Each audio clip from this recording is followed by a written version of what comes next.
Yeah, Depends what you want to freaks talk me out a little bit. Yeah, so just come to that, like I say, if you can get that mic in front of your face. Yeah, my back's tight. You're right. Yeah, good. Yeah, You're looking good, man. Cheers, mate. You put some muscle on, haven't you? I've been changed all my training. Just doing more weights now. Can you get Trying any to get closer? that You want to get close? Can you get any closer? Yeah. Yeah, you look like you're lifting. Yeah, not low, not heavy weight. Yeah, you look good. Cheers. So how was the walk with the man? Good. I ain't caught up with him for. He rang me the other week. He said, "Is this Tony Summers? He used to be my friend. I haven't seen him for a long time." What he said? So, yeah, so I thought I'd catch up with him. Yeah, he's good. Yeah, you know what he's like. Did you just catch up, or did you talk about stuff like Just development stuff? No, not really. No. Just idle chat. Yeah. Yeah. You know what Jeff's like. Always goes Yeah, into deep I don't know. stuff, I always think to myself, what's the conversation like with like Matty and Jeff, you and Jeff, me and Jeff? Is it different? I think it is. Do you reckon? Yeah, I think he mentors me a lot more. Okay. Yeah, maybe. I think so, yeah. I met him on Wednesday. We did like 2 hours. Oh, did you? Come sat, Mike, Tony. I'm just worried about the volume. Okay. Yeah, 2 hours. Oh, you're recording now? Oh, are we're you? on, yeah. Oh, I didn't know you were on, yeah. I always do this to people. They're like, have you hit record? I'm like, yeah, we've been speaking for about 20 minutes. Okay. Yeah, he mentors me, yeah. Okay. Maybe I need a lot more guidance. Don't know. You have to be in on the... I don't know. I've known him for a long time, haven't I? So maybe the dynamics are different. Yeah. I can't imagine Jeff being any different, though. Maybe it's the same with everybody. He's got a lot of knowledge, hasn't he? So when you've got that much knowledge, you want to impart it, don't you? Well, Jeff's not one for idle chit-chat with me. No. So he's never like, how are you? Oh, right, okay. Or how's your mum and dad? There's never that question. Okay. Yeah, maybe. Never. But I suppose, yeah. He doesn't waste a word, is what I mean. Okay. It's not an insult at all. It's a compliment. He's just like, let's scrap all the nonsense. Yeah. What you're here for. Yeah, maybe. But I suppose like my son went to school with his son, and we've known each other a long time. He knows my. Sure, it's different I relationship. know Sharon. I knew his ex. And So yeah, maybe. Yeah. I mean, he's right. That's what I go to him for. Right. I go to him for guidance. Okay. Yeah, for sure. Yeah, he's good, isn't he? Oh, he's phenomenal. So I continue to see him. Yeah. Yeah, I spent a lot of time with him. Then 0 time because he pushed me real hard. I like being pushed, but you know what it's like in therapy, right? Some people are just not ready to be pushed. So you step back, don't you? And then I got back involved. It's quite a common theme, I think, actually. Yeah. People come and go. Yeah. I'll go through spells without seeing him for a while, and then I'll catch up with him. Yeah, of course. Yeah, it's always good to see him. Yeah. What did you think to Jordan Peterson? Loved him. Did you think he was good? Yeah. I love him anyway, but just to see him and be in the room and have that energy. Oh, it was one of my life goals to see him. I was there Wednesday. I didn't realise. No, nor did I until Jeff told me. Yeah. He said you and Matty went. So I was like, what block were you in? Can you remember?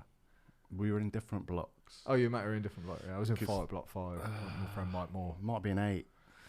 Yeah, I don't know where Matty was. Matty might have been. Matty wouldn't have been far from you then, 5 or 6. No, I'm surprised I didn't bump into you. I didn't think he was very well because you normally walks about the stage and does a presentation. Whereas this time he sat, didn't he, and did his Q&A. And he looks a bit tired, but a couple of people said that. Yeah, he looked tired. He does so much though. He works so hard. Incredible, yeah. Yeah, I love him. Gives out a lot of energy. Yeah. What is it that you like about him?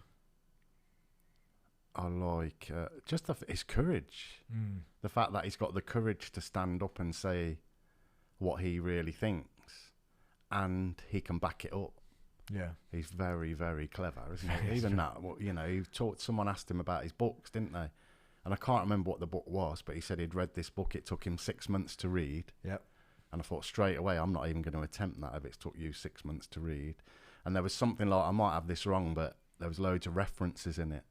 And he had to go, so every reference was like reading a PhD. And I just thought, wow. So you can, but the fact that he's prepared to do that and put himself out there, because my first thoughts were, I don't even want to know the name of that book, because I'm never going to read it. But the fact that he does that is or a big part of why he's where he is. And some people have that special quality to be able to remember what they read. Definitely. I wish I had that. No, photographic memory. Yeah, I was reading *Sapiens* this morning. Yeah, that's brilliant. And I was saying, I wish I could remember this brilliant information, but maybe I'm reading too fast as well. I like to read, so maybe slowing down and taking it in, or maybe reading less.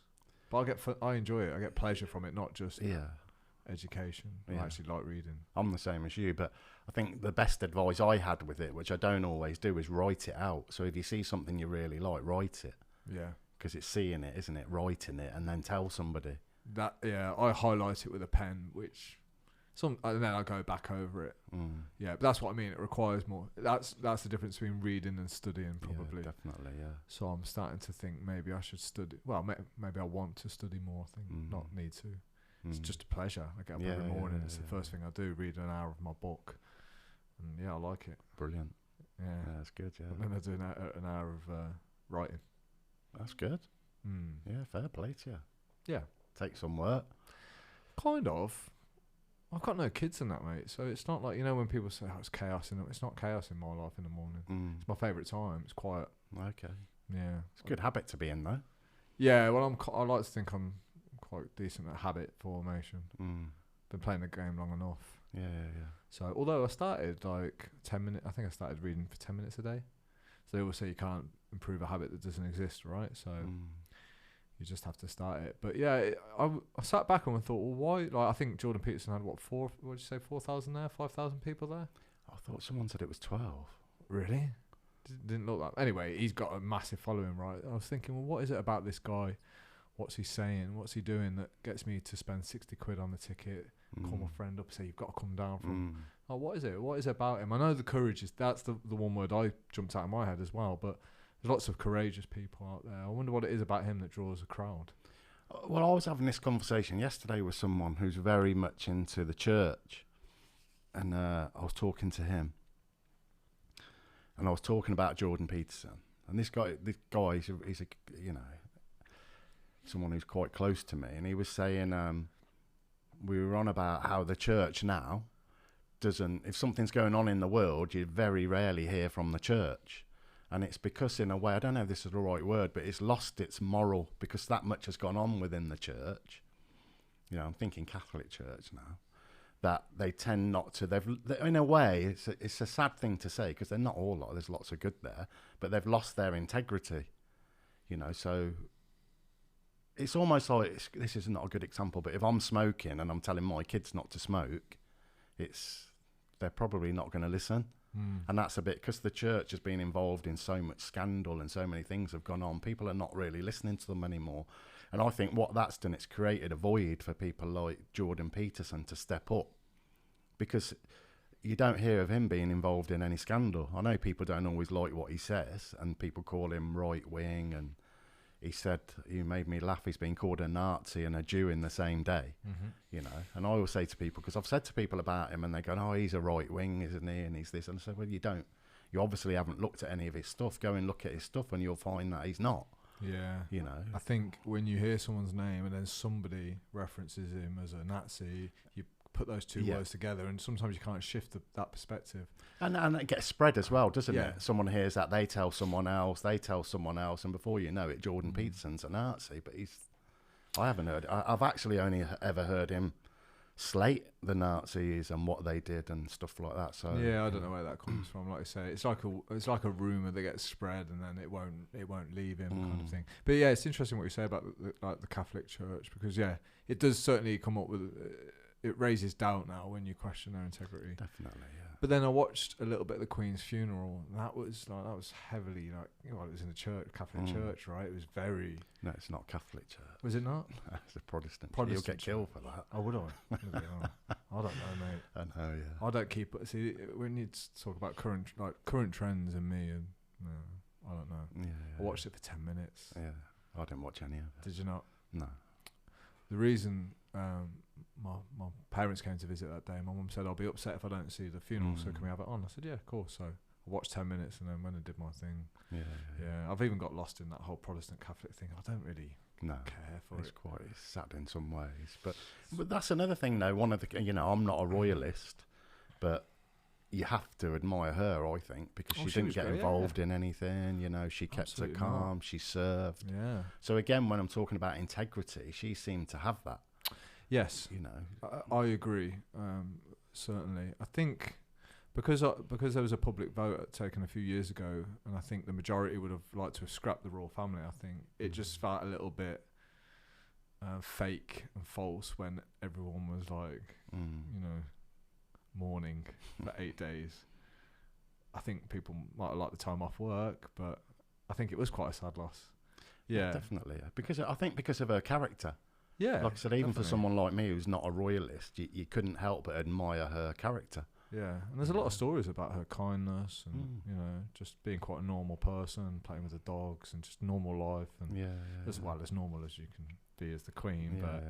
But that gap as well, I think that's what maybe for people like myself, like the word spiritual, right? Because I'm not really a religious man as such. I don't think I am. I question it. There's doubt there. Or I tell you what does happen, Tony, when I'm at my worst, religion starts to come into my system more. That's when I think there is a God and I need God to help me because I've got no answers. So I'm like, maybe God can help me. But I think that's where spirituality fills a gap as well, because definitely, So I think that is what people are searching for. So when someone touches on that subject, although Jordan Peterson's, hasn't he had like a bit of a conversion where he's like, you know, I thought I was going to die and now I'm not so sure that God doesn't exist. Yeah, I think that has happened to him, hasn't it? And he does all his biblical lectures as well, doesn't he? But I think I was talking about this with Jeff this morning. He looks at it at a different level, doesn't he? He's coming from a psychology point of view, which is really fascinating. You know, so say, for example, you know, the story of the ark, that's about staying in the ark, isn't it? It's hard to believe that 2 lions sat beside 2 chickens, for example. But if you look at that from a psychological, I think Jordan Peterson talks about this. If you look at that about, you know, when there's chaos, Jeff talks about this a lot as well, doesn't he? When there's chaos all around you, it's about staying in the ark, staying in your own ark, and as best as you can. Buddhism talks about this as well, not attaching to stuff, just watching it all. You know, there's no good or bad energy. It's just watching it all and watching it all go past, which is hard. It is hard, yeah. The Bible's fascinating that the stories still grip us now. Yeah. Like in the Sapiens, it says about the difference between like chimpanzees and humans is slight, but our ability to tell stories into the future is what separates us. So we can create myths, we can create stories, we can explore things that don't exist, and we can wonder, and we can future pace stuff. Yeah. So chimpanzees can communicate like we can. They can say, there's a lion, you better get to that tree, but they can't create stories like we can. So yeah, I think genetically we're very close to them, aren't we? We're closer than what? Well, we're closer to a lot, believe it or not, even to insects. Yeah. But the thing is, I think with human beings is we've got a lot more. Say, for example, a lot more neurons. We've got millions more than they have, and our prefrontal cortex. That's the bit of the that's developed a lot more in humans. Right. I'm not even sure if animals have got that. Yeah, there was like this cognitive acceleration that happened in humans, and I don't know whether it was like a bit of a malfunction of DNA and it just happened to favour us.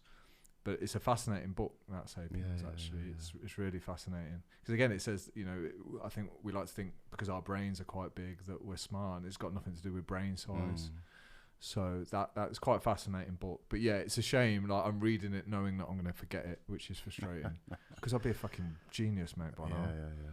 I think it goes in though, doesn't it? You'll be surprised. Some people say so. Yeah. Jeff's one that always says, "Don't matter if you understand it." So he read a whole book. Is it the Zoe? Yeah, I know what you're on about. Yeah, he said he didn't understand a word of it. 6 months. I'm like, Jeff, that's another level. Yeah, he was like, don't care. He said, my soul will read it like a barcode. Okay. Yeah, he says that, doesn't he? Yeah, maybe. I'm a bit like you. I prefer to understand it as much as possible. Yeah, I think so, because I think it makes me smarter. So I think if we're discussing something, it'd be nice for me to be able to teach people something as well. I feel like I lose a lot of that ability through my study, that I don't capture it, so then I can't pass it on. But like you said, if you write it down, then perhaps teach it. Although I had a bit of advice from someone on Wednesday about confidence, and they were saying, don't teach what you don't truly know. That's confidence. You're teaching what you know to be certain, or what you believe to be certain. Yeah. At least. Makes sense. It does make sense. But then you hear people say the best way to learn things is to try and teach them. So it depends which angle you want to go from. What are you reading right now? I knew you would ask me that. I'm reading a book called Behaviour, which is a bit like Sapiens, I think. Okay. I haven't read Sapiens. Matty was raving about it. Yeah, it's a big old chunky book. Yeah, it's good. So is this behaviour one. It's about neurons and hormones and how we developed and stuff. So I'm guessing it's similar. Yeah, this traces right back to the original human species. Yeah, talks about all sorts of stuff. It's the journey through history of Homo sapiens. Yeah. Don't know why I picked it up really. Reading books, I don't know what you when you're selecting a book, do you think I want to learn about something, so I'm going to find the book that's going to help me, or do you look around at the books and go, that book's grabbing my attention, I like what might be in that? Do you know what, Alex? It's really weird because the last few books I've had, probably for quite a while now, people have given me. So somebody brought me that book, Steve Neal, you know Steve. He brought me that book, Behaviour, and I took it on holiday and read it. It's about 700 pages. I think I'm 300 into it. See, I get intimidated by books that size. I know, yeah. It's not an easy read, but it's one of those ones when once you start reading it, it's fascinating. But the thought of reading it, it's like, I think that's like a lot of life examples, right? Because if you could see how much was in the journey, if you start like, I don't know, anything like a martial art, you could say it's a 700-page book if you want to get to black belt. But let's look at chapter 1 kind of thing. Yeah. It's interesting to me why people buy you certain books as well. So I've got a lot of generous clients who send me books, and sometimes they're books of self-improvement in certain areas. So I think it's the most subtle way of saying, look, you need to fucking sort this out. Yeah, maybe. Yeah, Jeff sent that's more of an information guidance. Yeah, maybe. Jeff sent me a load of books as well a while back, spiritual stuff. So I don't know, whatever. I don't know. I was thinking about that coming over because my jacket somebody gave me, my shirt my son brought me. He always says he's trying to smarten me up. Got good taste, to be fair. Yeah, his jeans he gave me. These jeans. I think the only thing I've brought is my shoes. Let's have a look at those. In my little suede shoes. They're all right, yeah.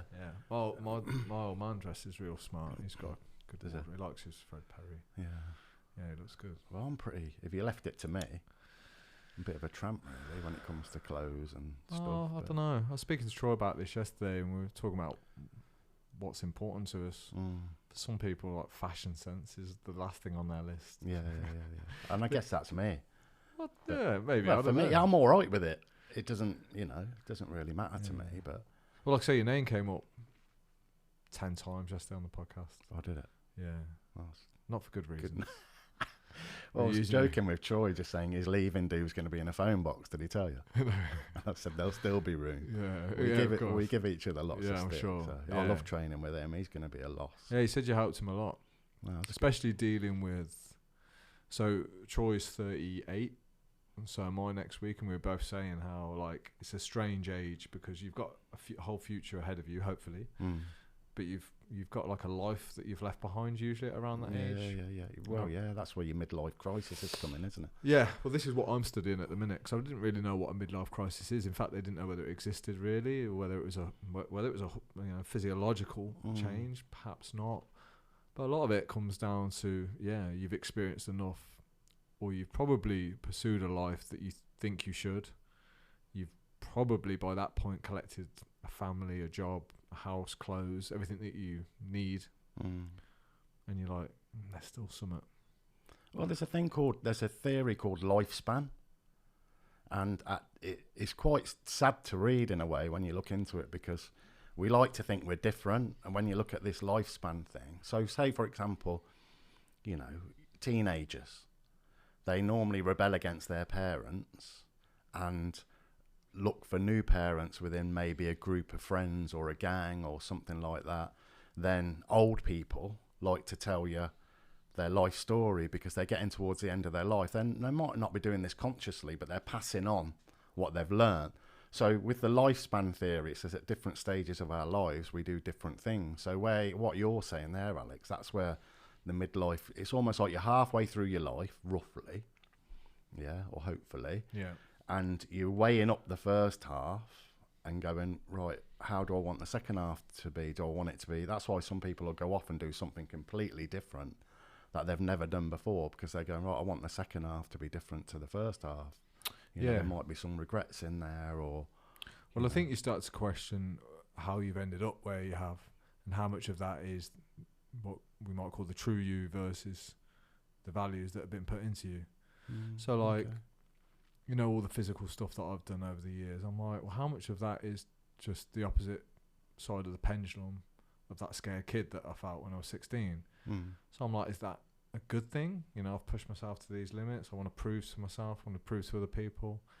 I thought, is that, you know, have I just done that because, I was so scared when I was young that it's the insecurities that are driving? Like, is that healthy? I don't know. Yeah, I can relate to that. Like doing all the martial arts, if I'm honest, I probably got into it because I was scared. Sure. So there's a real insecure, maybe little boy in there, like you say, a scared kid. And I think the more you get, it's interesting, isn't it?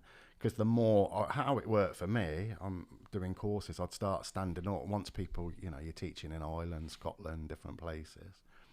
And then I started to talk more about my fears.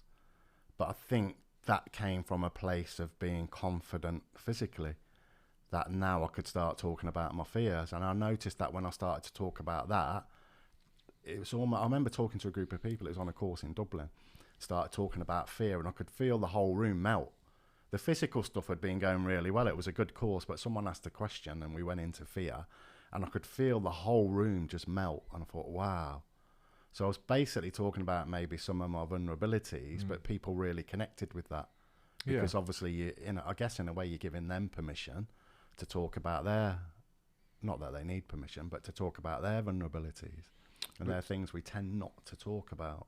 Definitely. And we've all got that in common, haven't we? Definitely, yeah. Because you could argue, well, have we all got success in common? Well, it depends how you frame success, but no, not really, I don't think. I think some people are going to get to different levels in their life, but we're all going to suffer at some stage. 100%.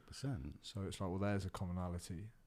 Yeah, and we're driven, you know, if something hurts you early on, I don't know, like in CBT, cognitive behavioural therapy, they talk about core beliefs, so there's hundreds of them. But if some of the main ones are not good enough, you know, which I think we could probably all relate to. There's a part of us that doesn't feel good enough, feeling weak. We could argue that a lot of men, that's a big thing for a lot of men. Feeling like a failure, maybe feeling stupid. Those things are quite painful, you know, they're painful emotions wherever we felt them first in our lives. And then part of it is driving away from that. So say, for example, let me give you an example. So say, for example, you don't feel very intelligent academically. You know, you might, and that's painful, someone calls you stupid or you feel stupid.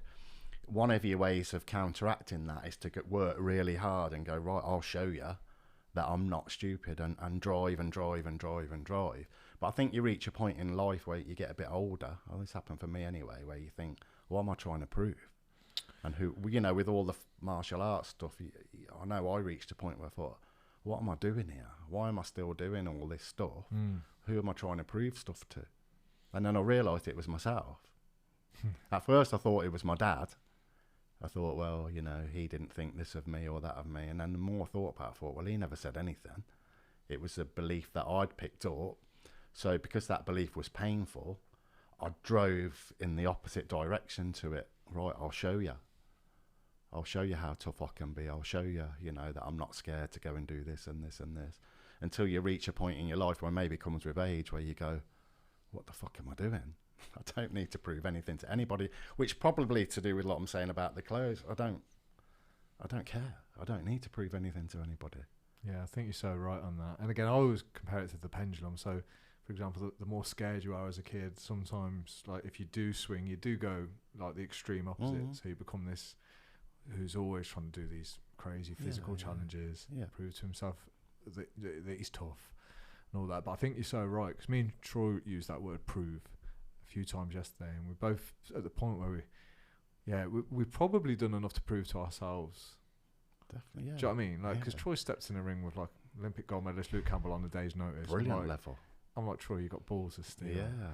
You know, and I've done some physical things that I never thought I'd do. Even stepping in the ring with Glenn for the charity thing was a big deal for me. It was scary. Yeah, he is scary, yeah. Yeah, he but don't just take that any was prisoners, scary. he don't. Like, you know, getting in the ring's scary. Yeah, of course it is. So you kind of get to the point where you feel like, well, yeah, I've done enough now, especially on the physical level. You know, you look in the mirror, you feel, you know, you're handy enough, like, for what you need. Yeah. You've reached that level. So some of those insecurities do disappear, but I think what happens then is they get replaced by maybe deeper ones. Something else, yeah. So you go, physically, I'm all right, but now, fuck, I've got to have a look at who I am, my emotions, how I treat other people. You just said something then which was really good. You said about I've done enough. And I would change that to actually, I'm enough. Do you know what I mean? Because I would if I believed that, yeah. Yeah, but that's the key, isn't it? And I guess the question to ask yourself is, when will I be enough? Yeah. And enough for who? Yeah. But again, isn't that just an internal thing? So like you say, the martial arts, you prove to yourself. So maybe, okay, what do I need to do to prove to myself that I'm... Not that you should, but like that, this is the dialogue that would go on in my head. What do I need to do to prove to myself that I'm good enough then? Yeah. And I think I know where the answers lie because I've been doing so much work on it. I think the ability to love openly is a key thing. Because if you can't give that, then if you can't do that for yourself, right, you're probably not likely to be able to give it either. Okay. So you end up in this weird dynamic of like, well, you don't love yourself that much, therefore you can't really love anything that comes into your life that much either. Yeah. So you kind of know you're living this life that is short of its full potential. So potential now for me is I mean, fucking hell, like the car and that and the house. I'm like, where do you go from there? Do I get a faster car? Do I get a house with an extra bedroom? No. But I could. I guess all those things are okay, aren't they? And I guess I was talking about this with Jeff this morning about the fear stuff. It's that fear that motivates us, isn't it? So the fear of not being good enough, the fear of not being enough pushes you, which is a good thing. But I guess it's the big thing that came out this morning. As soon as we met, we were talking about it. And I've been thinking about this a lot recently. It's perception, isn't it? It's your perception of fear. It's your perception of the house, the car. I don't think there's anything wrong with having those things. But if I'm having those things to fill that void, they're never going to fill that void. No, of course not. Is it healthy to be pushed by fear and insecurities? So if you have a look at the owners of the most thriving businesses, you know, there's been research done on them. Apparently, it's all insecurity. Like you say, they've been told when they were young, you won't amount to shit, kid, or you know, you're not good enough, and that is in them still. Motivation. So you could say, well, that's just driven by insecurity. However, that might have served millions of people around the world. But it's almost like, is there any avoidance of that? Like, are we all driven by insecurity, and that's how it is? Well, I think if you listen to people like Jordan Peterson, which he's worth listening to, as we've already said, I think we're born with fear. You know, if you look at your brain, the amygdala bit, that's the fear bit, isn't it? The reptilian bit, the basic bit. So we're born with that. Then, so it's not, it's something that's really, I think, again, it's back to perception, isn't it? It's actually learning to live with that fear and how you perceive that fear. Like Jeff says, sitting in the middle of it. So I know I've got this fear, but I've also got this other side as well, you know, that it's hard to explain, isn't it? I guess it's, it's an energy, isn't it? So the fear is an energy, and it's how you use that energy. So say, for example, Jeff said this years ago, didn't he, about his writing. He was full of anger, and he channeled that into writing and's written over 40 books. So it's how you channel that fear, isn't it? So if you use that fear, say, for example, I don't know, Troy to do his boxing, I don't know, if that drove him, you know, look where it took him. But then you don't want to keep that going all the time, do you? Because it becomes negative. I think so. I think it can lead to burnout if you and how much of fear is an illusion as well. That's another thing. That's perception, isn't it? Yeah. So how much of our perceptions are illusions? So I'm sure there's things that I've been terrified of in my life that probably I didn't need to be terrified of. Definitely, yeah. And again, going back to Jeff, he always says, when you can see it for what it is, you'll laugh. Yeah. Like it, you know, you'll see it, that it shouldn't have had any power over you all this time. Yeah. And it's your perception of fear, it's your perception of jealousy, it's your perception of this, it's your perception of that. It's all perception. Yeah. So how do you start? How does a man start challenging his own perceptions? Well, it's hard, isn't it? They say in therapy, it's not what's happened to you, and you know, terrible things happen to people. It's their perception of it. You know, so. Yeah, that's a good question. I guess it's seeing your perception first, isn't it? You think in a certain way. And it's hard because I think in society we're so conditioned. I thought the Queen's funeral was a good example of that. You know, 10 days of mourning, 10 days. Even if you weren't really into the Queen, I can see a lot of people who maybe weren't bothered either way actually going, oh no, she was, because you're bombarded with it. The Ukrainian war, you know, I like to listen to all the different sides, and it's quite interesting. The pandemic, another big one. It's like, wow, what the hell's just happened? You know, how people were conditioned and turning on each other, vaccinated against unvaccinated. I was like, what the hell? You know, it reminded me of what happened with and people might get in trouble for this, but what happened with the Jews in Germany. You know, how they started to turn on them very slowly, and then they weren't allowed to, you know, go in certain shops. They weren't, and I could see that happening with the unvaccinated people. I was like, you're turning on your friends because they haven't had a vaccination. Pop stars and film stars and people were coming out and saying vaccinated people shouldn't be allowed in shops. They shouldn't be able to go and buy food. They shouldn't be able to buy clothes. Tough. Prime ministers. Trudeau in Canada freezing people's bank accounts, and the New Zealand woman saying, yeah, we have got 2 classes of... I was like, am I really seeing this? But that's the issue when you open your eyes, you see things for how they are. So it's a double-edged sword. It's conditioning. Yeah, part of me wishes I'd never looked at it. Exactly. Definitely. But there's some things you can't unsee.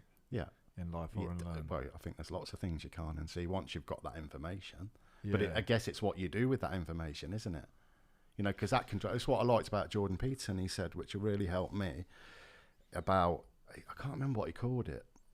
It was almost, it wasn't this word, but he talks about self-responsibility a lot, doesn't he? And sometimes if you look at what's going on in the world, and I think what's happened, it definitely happened to me, I think we've got a perception of the world that we're not even aware of sometimes. And I think what happened in the pandemic and everything, my perception of the world changed. Actually, you know that the world's hard at times and it's unfair and there's corruption. But I saw it on a completely different scale, thinking I didn't realise it was that prevalent, you know, and that changed my perception, which made me feel a little bit... So I got what Jordan Peterson was saying, if you're not careful, good people start to stand back because there's nothing you can do about it. The world's corrupt. There's nothing I can do about it. But then what happens is other people will fill that void.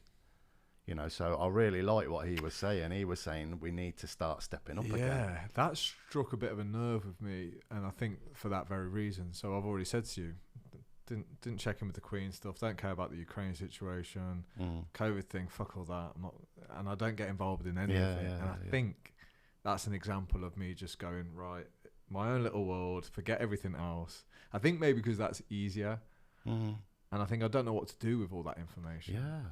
It's hard, what do I do? How do I live differently? Do I change my mission into correcting some of the things that I see as wrong, or do I just continue to go right? This skin that I'm in, like the stuff that's inside, that's what I need to work on. Yeah, I don't know. Well, I think the only answer for me is that I can see, and it might be wrong, is that you just keep bringing it back to yourself, don't you? Like he says, and work on yourself.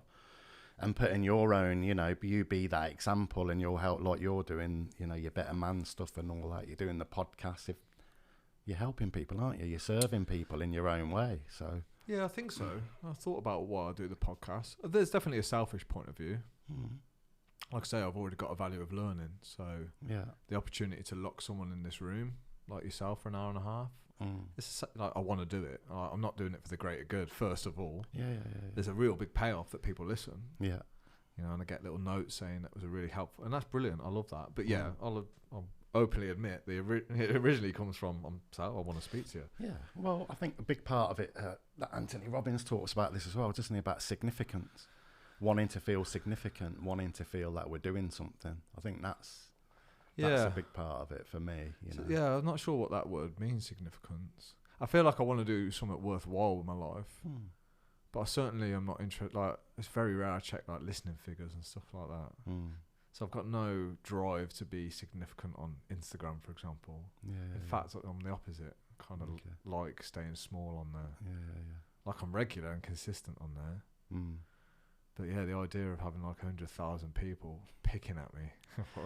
Well, it'll grow organically, won't it? Maybe it will grow if it's going to grow. You know, it has grown. It's very small still in the scheme of Instagram world, but it is growing organically. But again, podcasting is a strange one because you never know who's listening. So I got shortlisted to do a podcast with 2 quite famous people last week, and I just didn't think anyone was listening. It was just because they'd been keeping an eye on the podcast.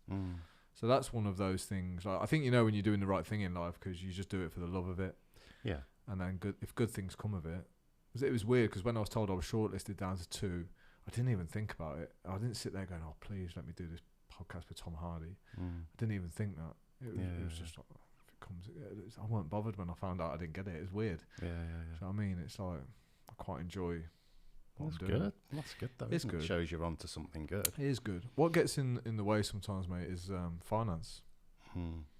So obviously to live in this world, you need to earn a certain amount of money. So you're left with this equation. You're like, right, okay, here's some of the things that I love doing in life, but they might not bring in the finances I need. How can I earn enough money to fuel that, or how can I make that I love fuel the money?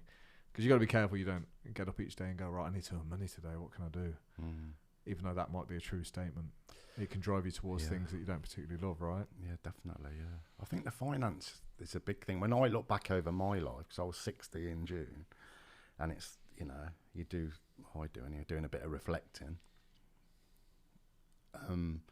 That when I look at my life, the main times that I've been on my knees, and there's been quite a few times, is normally due to finances. You know, when you've got 2 kids and how am I going to pay my mortgage? You know, you go through I think this might be the 3rd recession I've been through. We're coming up or whatever. Yeah. So those times, yeah, definitely, yeah. So the finances. It's easy to say when your finances are okay, oh, don't worry about money. Yeah. You know, it's hard. But again, I suppose it's what we attach to it, isn't it? Well, just thinking about you then, what hurts then when you go through those times? Is it, oh, I won't be able to feed my kids? Is it, I'm a failure because I haven't brought enough money in to provide? What's the pain? I think it's failure. Feeling like a failure as a husband, dad, that you're not going to be able to provide those things. And in hindsight, you know, I always got through it. And I've always had this belief that I'll be all right. But there's times where I've questioned that. And they're the times that I've gone down. What do you do when you feel like you don't have that belief that things are going to be okay? What do you turn to? Probably faith. In? God. Yeah. So I've always had that since I was a little kid. What's God? That's a great question. If I could answer that. Bloody hell. Okay, to you then, when you say faith in God. Well, for me, it's more like, I guess I was, again, maybe it's conditioning, because I was told from the time you're a little kid, oh, you've got a guardian angel, someone looks after you. And I do believe, I don't know how it works, but I do believe that. And I think I said to you in one of the messages that I went through a spell of going to spiritualist churches. That was interesting. Again, there was stuff there that I can't explain. I don't know how it works. I never felt the need to stay there. You know, just looked at it, thought, right, there's stuff here I can't explain, but okay. Can you talk more about what you think like a guardian angel might be? Is this an energy, a spirit, an actual pair of eyes looking upon you? I'm thinking more spiritual, you know, that somebody's guiding you from that sort of world, possibly. I don't know. Again, I don't know, and it could be a thing like they say, you know, in the books we're talking about, Sapiens and that a lot of people say man's invented religion because they don't want to face, you know, the fact that we're going to die. So if we've got something to look forward to, or okay, when I die I might. And I don't know, but I mean, for me, it's a belief. I believe that there is something there, that we're sort of, we're energy. And, you know, when we die, that energy changes. A bit like water, you know. Water can be liquid. It can change to ice. It can change to vapor. But it's still water, isn't it? Just in a different form. So, and I personally believe that's what happens to us. It's interesting to me why people on the spiritual path suddenly start to think that there might be more to life after death. I don't know whether it's because they detach from like a physical body and tap into soul more, because that makes sense to me, how that might carry on living. Yeah, that makes sense. Doesn't mean that I believe that there's life after death. I probably hope there isn't. It's just probably easier to think that there isn't. Okay. Yeah, because I don't know what that looks like. Like, it's all right if it's a nice place. Do you know what I mean? Yeah, brilliant. Bring it on. You know, free of suffering. But what if you're not? What if you do pay? As Jeff would believe, right? Like, you know, that karma is real, causation is real. You don't get away with anything in this life that you don't pay for in the next. Now, that fucking terrifies me. Well, Jordan Peterson says that as well, doesn't he? Yeah. Well, he encourages you to behave as though that's true. Yeah. That's, I think, why he also is a fan of religion. Because it's like, look, it's a moral conduct. Yeah. Compass. Tells you how to behave. Yeah. How much of us pay attention to it, though? It's too hard. There's too much temptation around, isn't there? You would definitely.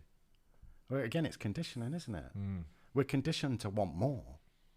If we all tomorrow went, okay, so I don't know, we all became, let's just say, I'm just throwing this out there, enlightened, and went, oh no, I'm happy with what I've got. I'm happy with my car. I'm happy with my house. I'm happy with the clothes I've got. And we all stopped going out and buying stuff. Society would fall to pieces as we know it. Yeah, but that won't happen. Of course it won't happen. It's never going to happen because it's not. Well, for lots of different reasons, I suppose. What's your definition of striving for more now then? So let's just say it's not material items, like you've just said, it's clothes, you don't care. So what's your striving for more? Like if it's in us? Again, that's a good question, because I think the stage I'm at in my life as well, it's something I've been thinking about. What I definitely do want to do is travel more and have more life experiences and go to different places. Does wisdom not fill that gap for you? Wisdom? Yeah, knowledge. So you know when you're reading, so like I'm hungry to read because I'm like, that's how I can get my more now. Yeah. My growth, my chasing more comes through, make me more educated. That makes perfect sense, but I think there's stages, isn't there? Definitely. You know, so I guess for me now, it's not, you can never learn it. I walk in a room full of books and think, where do I start? It's brilliant. It's amazing, isn't it? Yeah, I love it. But it's like, I guess there's also a point to go, right, I've got to do now.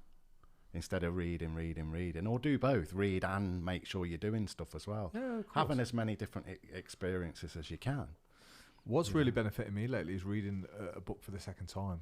I'm loving that. Yeah, definitely. Going back and I'm like, this ain't the same book. Yeah. Or I understand this book. Well, you're not the same, are you? No. I've read The Untethered Soul again. Great book. Loved it. And I read it the first time, I remember it thinking, this is a good book. Read it the second time, thinking, this is a great book. Read it the third time, going, this is a life-changing book. So going back to this God energy then that you have faith in when you're on your knees. So, yeah, tell me more about that. So, well, I guess for me as well, I said something to a guy the other day. He'd lost a close relative.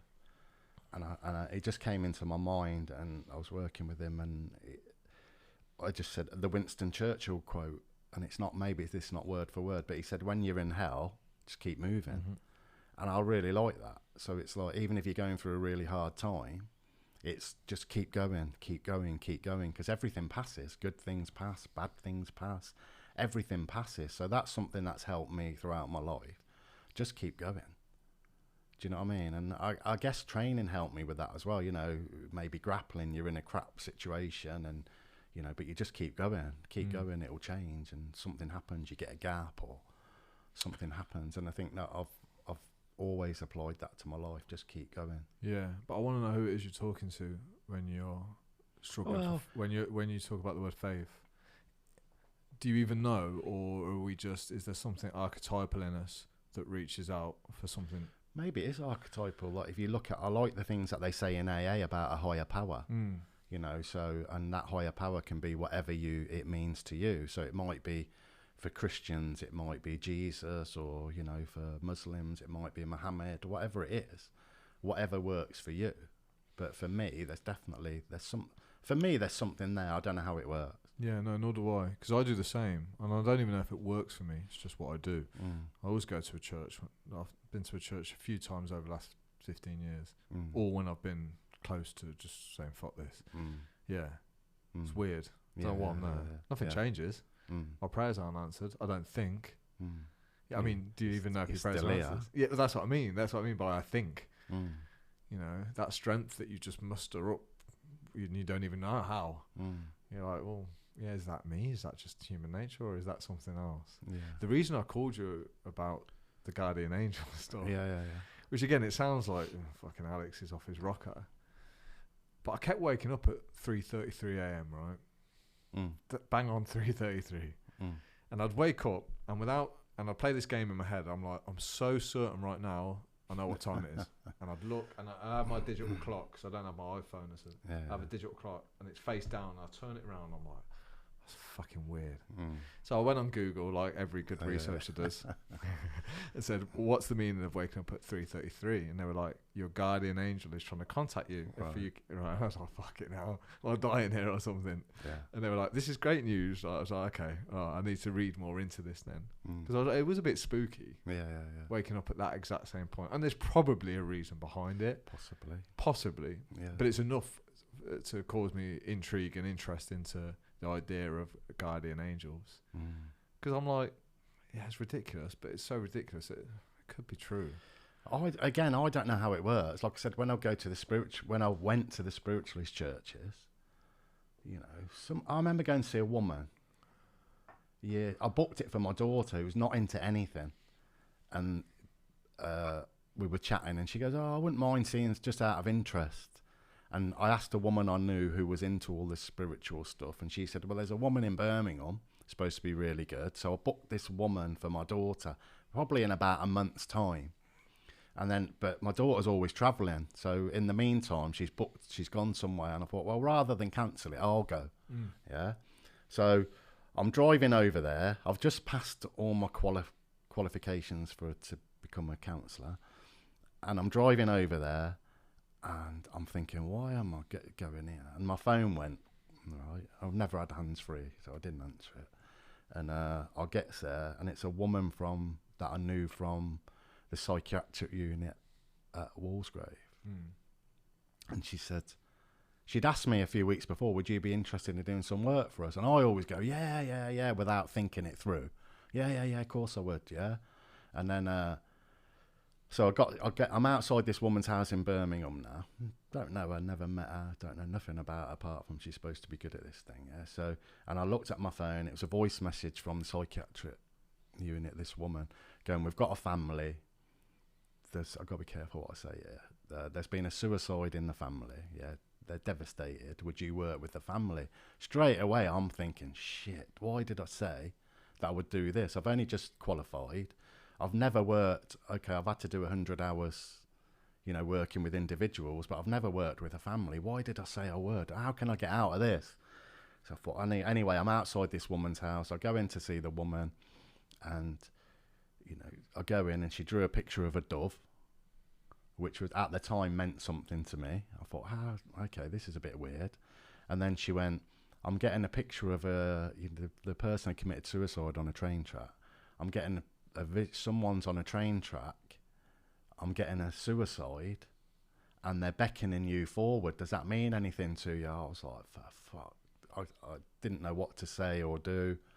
Do you know what I mean? Was that how that person took their life? Yeah. And there's no way. I didn't know. You know what I mean? There's no way. I didn't have a clue. This woman didn't know anything about me. I'd booked the appointment for my daughter, and I turned up. It's so easy to mock things that we don't understand. Yeah.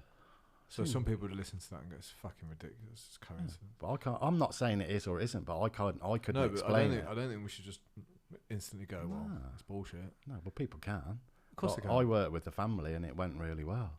And I actually told them, I spoke to a few people and they went, don't tell them that. Don't tell them about your experience. Okay. But I like to take a risk. What do you think suicide is then? Is that just when...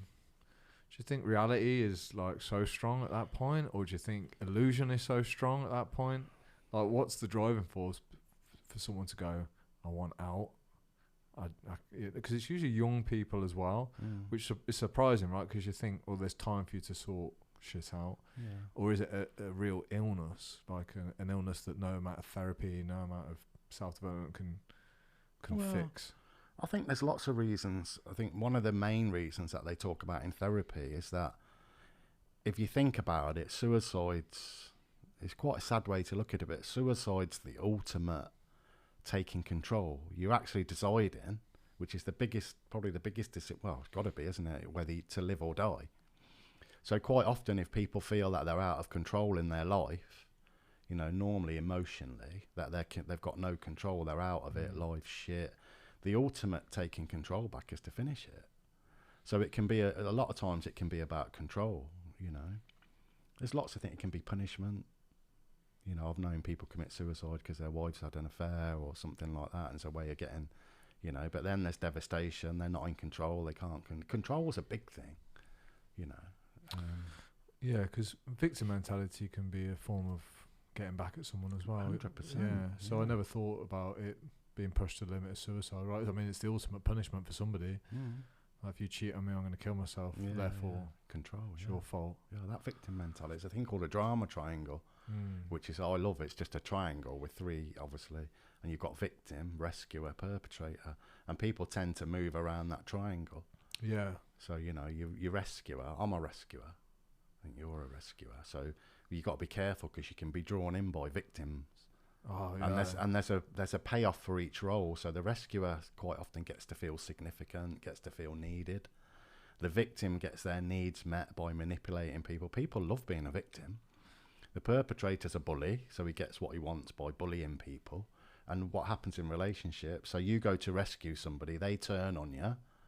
You end up feeling like the victim, they're the perpetrator. So people move around that triangle in relationships. Isn't this like multiple personality disorder? So, you know, when I look at myself in a relationship, for example, I'm fucking brilliant victim. You know, can't believe they've done that to me, man. Yeah. And I'm a brilliant bully too. You know, very controlling at times. Yeah. So I'm like, well, I'm at the extreme of both ends sometimes. So I'm like, and this is one of the complaints I've always had by people I've been in a relationship with. Alex will never know which Alex is going to show up. Do you know what I mean? So I'm like, but I don't see that as uniquely strange, because I see it in other people. I see people be completely different. We all see it, like the person who goes from road rage and he's on his way to take his mum shopping and look after her. Do you know what I mean? It's like caring son, but on the way, fucking hooligan. Yeah.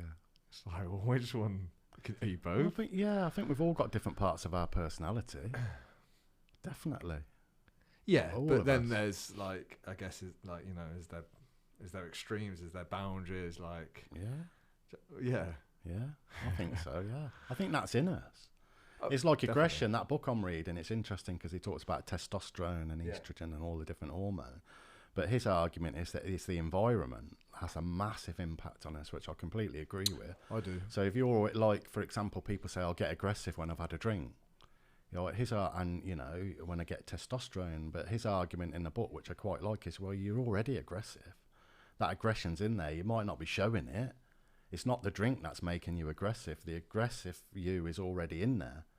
You know, when you've had a drink, you're just letting it out, which I quite like. And he was saying, like, people think when you get too much testosterone, you get aggressive. Well, it does have an impact, but you've already, you know, the more aggressive you get, the more testosterone you get each time. So the testosterone's already there. Do you know what I mean? I do. I find that one about the alcohol a bit difficult to digest. Okay. So I've got a friend who's not aggressive. It's in him, but he's not an aggressive person. But when he's drunk, because he likes to fight. You could argue the aggression. So if you look at the different parts of your personality, there's another therapy which I like called, it's transactional analysis, but parent, adult, child, and they say we've got three different parts of our personality. So when you've had a drink, in a way you could say that parent and adult have gone because the sensible bit of you shut down. Now you're in that angry, aggressive child a bit. You know, so that's another way of looking at it. Yeah, we spoke about that on Wednesday as well. That's an interest. And again, you can apparently we're all three, and we switch between depending on situation. And environment has a role. Yeah, massive role. It's really fascinating. This is why therapy I think is so difficult, because like you've got 1,000 different variables. To deal with. Yeah. Part of the therapy for me is just being able to talk as well. Like even if nothing gets solved, just letting stuff. Yeah, like because you can, when you speak about it, you can see it. Yeah, 100%. I like. Have you heard of the stress bucket? Yeah, no. Well, it's just so you know, if you imagine that's a bucket, which is you, and you keep pouring stuff into that, eventually it's going to overflow, isn't it? You know, and you're the same. You know, we're all different. You know, you might be able to take a lot more pressure than me, or vice versa. But eventually, if that keeps going in, the stress keeps going in, eventually it's going to overflow. So one of the ways, you know, if you do this, if I'm demonstrating this, I'll put a tap on the bucket. I say to people, right, what tap can we put to let some of that pressure out? Give me normally some bad ones, and people will say alcohol, drugs, sex, gambling. So give me some good ones, meditation, exercise, all of those things. Like you say, talking.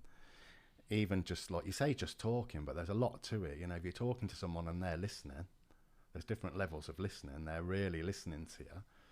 You're almost like taking some of that pressure out of the bucket and giving it to that person.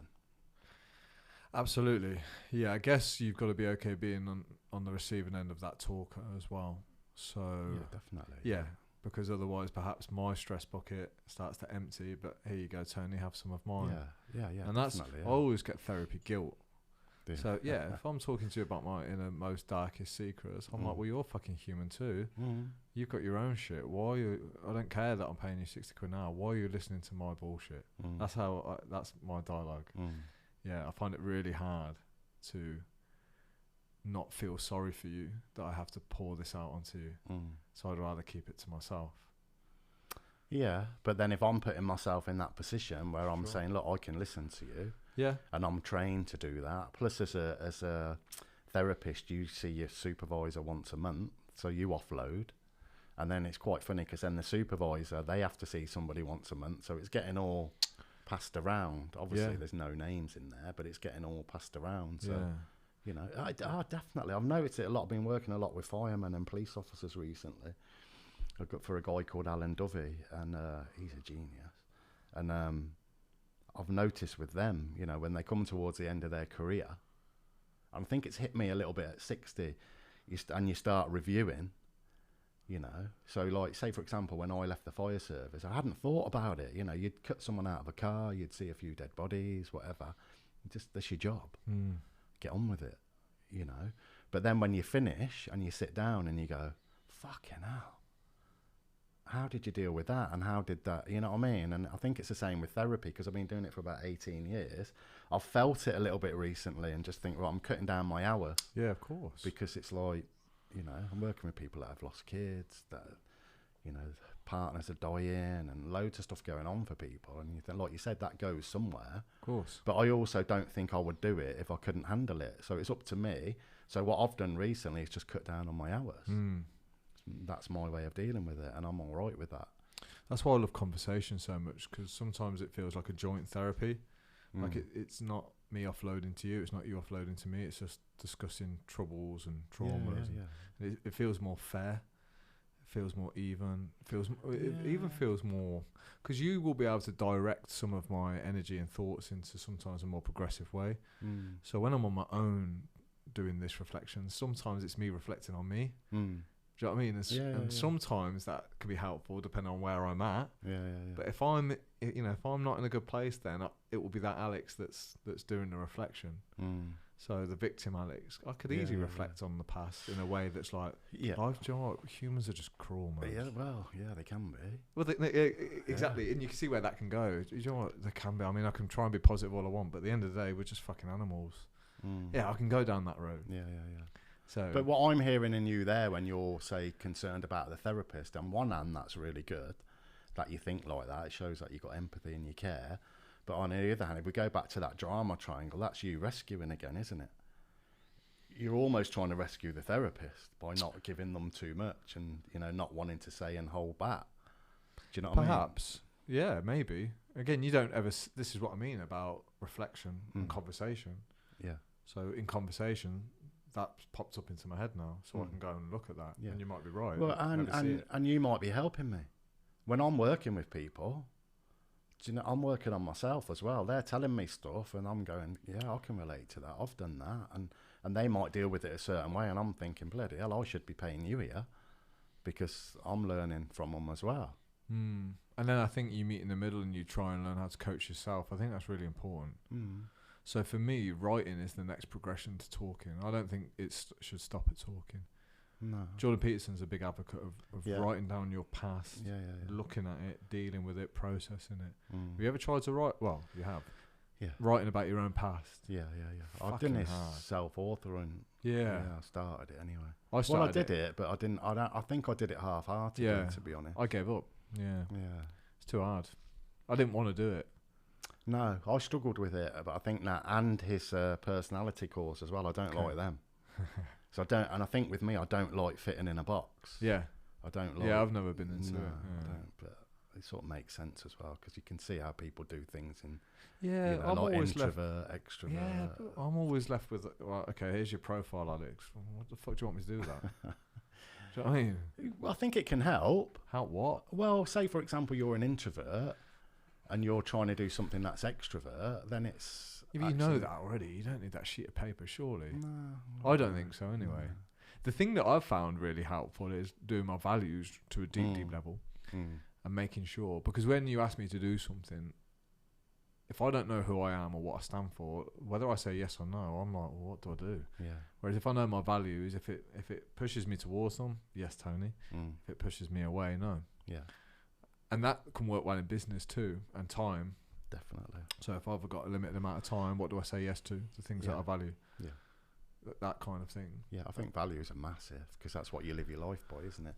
And if you go against your values, it's that's really the thing. uncomfortable. But then you go back to what you said earlier about where do those values come from? You know, are they really my values? Are they what's been imposed on me? Well, that's where I'm at now, because I've got my values out and in the open, and now I've started questioning, well, yeah, that's what I claim to value.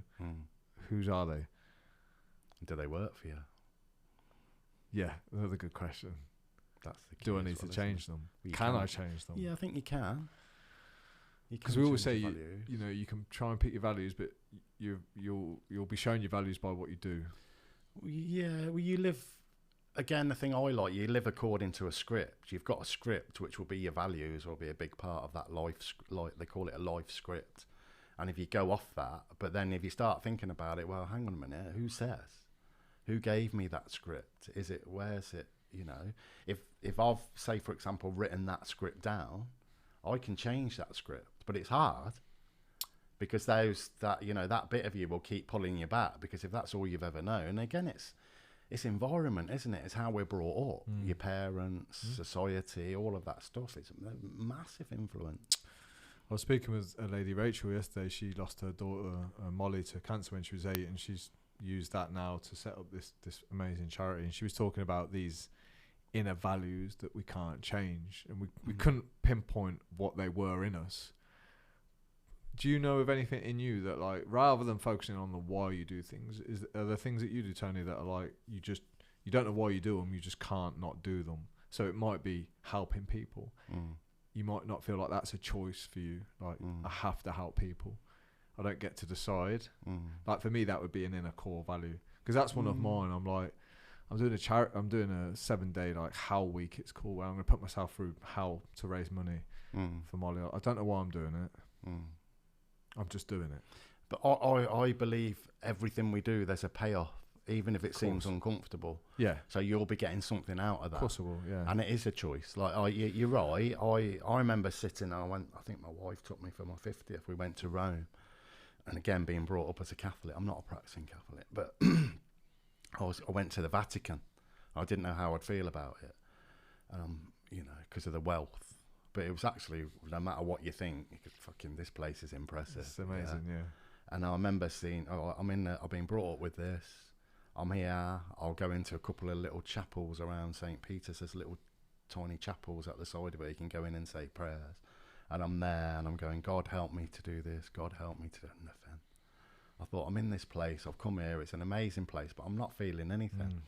And then I went, God help me to help other people. And this feeling just came over me. And I thought, that's it. That's the one. So I agree with what you're saying, but I also think it's a choice. You know, like maybe like I said, I've just cut down my hours, and that's uncomfortable for me because I'm getting phone calls. Can you help? I'm going, I'm full up. Whereas I know I probably could see another, 10 people a week, but I'm actually saying no, and that's been uncomfortable for me. So because it's going against my script. My script is you help people. People are coming to you for help. You help them, no matter what. But I'm actually going, no. Can you imagine, though, if finance was a huge issue right now? See what I mean about earlier? You'd probably go, we need the money. Definitely. Got to eat. Yeah. So you do it. Yeah, and then I think that's when we start to fall out of alignment a little bit. Yeah. Or that stress bucket can overtip. But I'm doing it for a different reason then, aren't I? You are? Yeah. Justifiable one, perhaps. Yeah, it's okay. I'm not saying it's wrong. Yeah, but you can see how that can lead to... I don't like the word happy, but you know what I mean. Yeah, definitely, yeah. So we spoke a lot about things that probably don't have answers, right, today, which is great. Yeah. What do you think? So there's two parts to this question, I guess. Do dreams have an influence? Do they have answers inside of them that we might not be able to logically discover? Yeah, I think dreams are fascinating, aren't they? And one of the theories is that it's your unconscious trying to work things through. Carl Jung did a lot around dreams, didn't he? He did, yeah. You know, he almost went crazy himself by going into his subconscious, working on his dreams.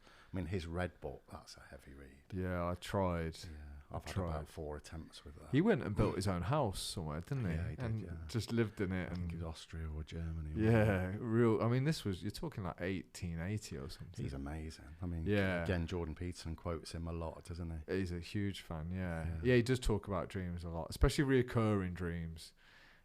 It's whether you pay them attention or not. So I have reoccurring dreams, and I'm trying to think, well, do I need to listen to them? Are they jargon? Well, you can...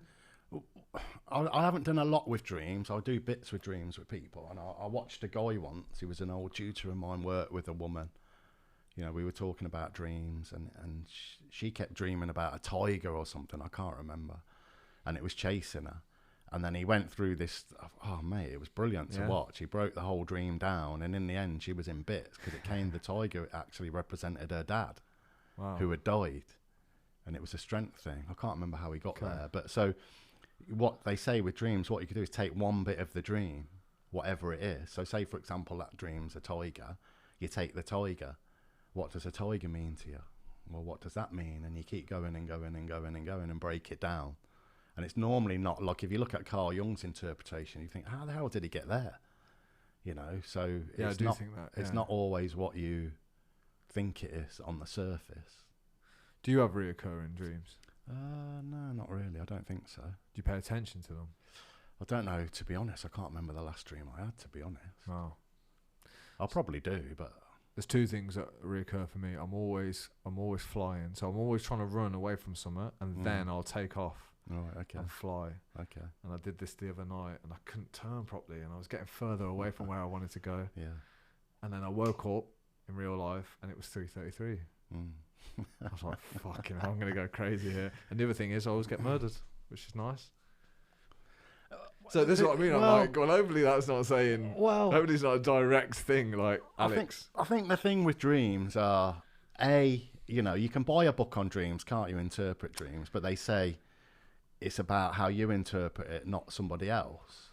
So, you know, if a bloke writes a book and dreams about your writes about your dream, it's what it means to him. It might mean something completely different to you, which I haven't got a problem believing. The dreams that I have had, I mean, I would say with yours when you're flying, I get that.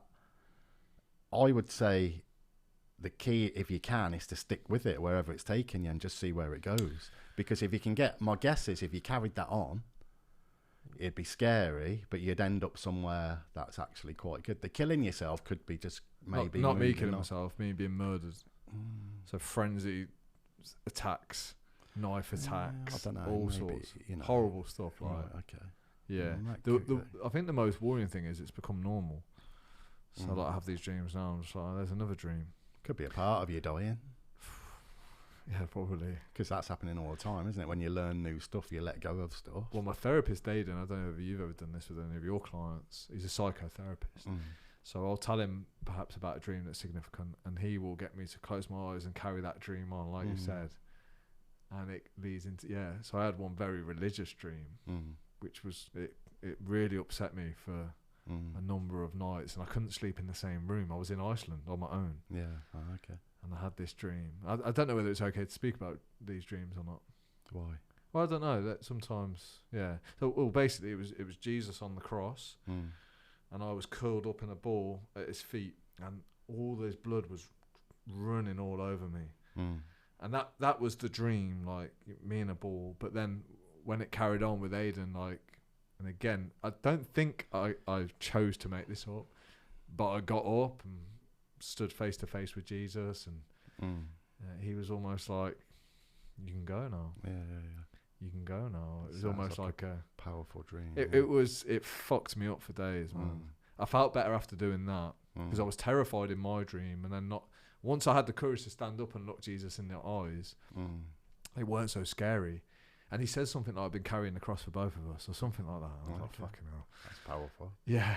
Lots of stuff you could add to that. But I think there is something in that and seeing it through. I've never done it before, and I did it with resistance, mate. I didn't like it. Yeah. But I do think you hit that. That's the fear bit, isn't it? You hit that. I mean, the best I've ever heard it called is like a terror barrier. You know, you get up to this terror barrier and you think, I don't want to go through that. But my experience is if you can go through that terror barrier, the other side is normally amazing. But there's something, that bit stopping you. That's what happened. You touched on the psychedelics. That's what happened when I did that psychedelics. I was shit myself. But at the end, I sort of let go. And it's almost like I went through that fear barrier and the other side was like, wow. Well, that's the second part I was going to ask you about. So if dreams might show us something that's in our unconscious, do you think psychedelics play a similar role? They show us things inside ourselves, or maybe hand down messages that we might not be able to see if we weren't under the influence. Yeah, possibly, yeah. What was your experience then, like, in the actual state of being under... Because it was psilocybin. Yeah. I didn't. If I'm honest, I didn't like it. Okay. Again, it was me. Matty said, "Do you want to do?" Yeah. Why did you say yeah? Was that you don't know? I often do things. I think when I said to you today about doing this, I thought, why did I say yeah? I did. Thanks, mate. No, but I don't mean it like that. Yeah. I know it's nice to be asked. Yeah. But there was part of me thinking, well, why are you still doing podcasts? Why are you still doing that? But I just step up and do it. Yeah. I think that every time. Why am I doing a podcast? Yeah. Like, who the fuck's going to want to listen? Is my first question. Yeah, exactly. I thought, well, why is he asking me? I don't know. Do you know what I mean? But then that's the kind of people I love speaking to, the people that don't know. Yeah. You get there and you just, whatever comes out, doesn't it? Well, what I love about self-doubt is it forces you to learn. Self-doubt is filled... you go searching for knowledge when you've got self-doubt. Imagine if we didn't have any self-doubt, mate. Well, that's back to the fear stuff, isn't it? That I was saying about it's an energy, it drives you.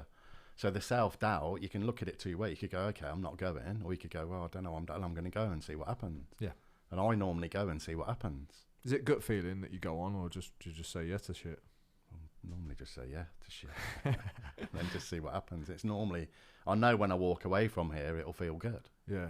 Yeah, it feels good now. I can feel it. Does. Yeah, it feels deep today. Yeah, but it's good. But I always knew conversations with you always go like this. Yeah, well, yeah. But I think you put me at ease to have these conversations. You never make me feel stupid or like I'm nuts. Yeah, well, I don't think you are, to be honest. I'm sort of like jealous of your dream with Jesus. I think, fucking hell, that sounds like a powerful, scary.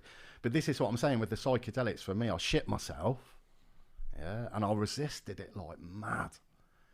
Tried to fight it. I was saying to Matt, if I make myself sick, can I stop this? He's going, no. It's the worst thing you can do, right? He said, well, I don't know, but he just said you can't. He said you've got to go through it now. It's in you.